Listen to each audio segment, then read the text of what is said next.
Of course, first thing to do is always either you can call, you can email admission offices. Our information is online. But you can also look at the website, which is a fantastic tool, in which you're probably looking for words that say something along the lines of now accepting applications on a rolling basis or accepting applications as needed. Contact the admission office today. And that would indicate to you like, okay, they are still accepting applications. I wonder for what grades, and they've given me some contact information so you can reach out directly to those schools that you're interested in.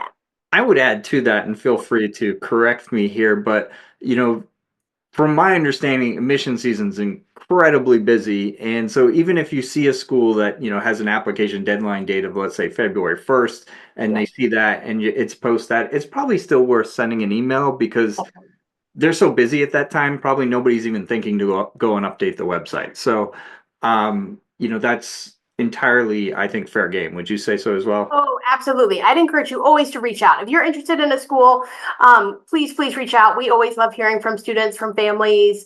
I absolutely second that, Darren.